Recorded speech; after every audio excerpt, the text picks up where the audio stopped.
Welcome back. We turn now to the latest out of the Middle East. One person was killed, dozens were injured on Sunday. A truck rammed a bus stop near Tel Aviv in what's believed to be a suspected terrorist attack. This comes after Israel launched a retaliatory strike on Iran early Saturday, marking a new escalation between the two sides. Israel targeted military facilities near Tehran in retaliation for Iran's ballistic missile strikes at the start of the month. Iran said the strike killed 4 soldiers and has largely played down the attack. That is easing fears of a wider war in the Middle East, at least for now. Meanwhile, Egypt is proposing a short truce in Gaza. Well, Israel has forged on with its offensive in the area.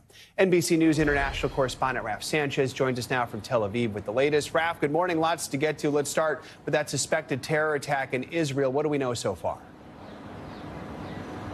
So, Joe, we were at the scene yesterday. It's an area a little bit north of Tel Aviv. It's near the entrance to a military base. But actually, the majority of the victims here were senior citizens. There was one man in his early 70s who was killed, another 30 or so injured. And you can see there that truck just came ramming into that bus stop at very high speed. Police there tell us that the driver was a Palestinian man with Israeli citizenship. He was shot dead at the scene by armed civilians, the police say. Now, at this point, they believe that this was a terror attack. They haven't yet officially confirmed that, but Hamas and other Palestinian militant groups have been praising this incident, saying that it was a natural response to what's been going on in Gaza and in Lebanon. Joe. Raf, let me ask you about what I mentioned a moment ago. Egypt proposing a short truce in Gaza to exchange Palestinian prisoners for Hamas hostages. What more can you tell us? Yeah, Joe, so Egypt's theory of the case has been that the world has been trying and failing for a year now to get to a comprehensive ceasefire, an end to the war in Gaza in exchange for the release of all of the remaining hostages.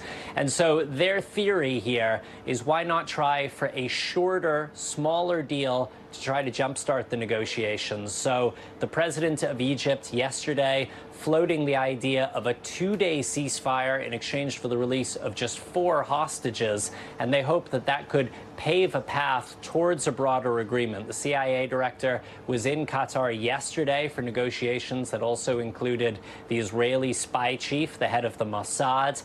Those talks focusing largely on this Egyptian proposal.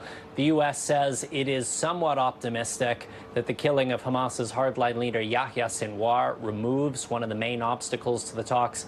But I can tell you, Joe, there were no breakthroughs in Qatar yesterday. And Raf, Iran has largely played down Israel's retaliatory strikes over the weekend. Now Iran faces a decision on how to respond. So what do we know so far about those targets that were hit near Tehran and just what Iran's saying about striking back at Israel?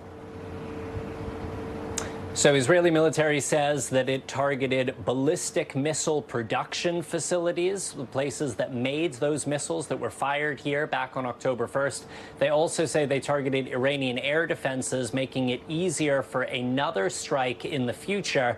Israel says, from its perspective, this round of fighting is done. It has no intention of escalating.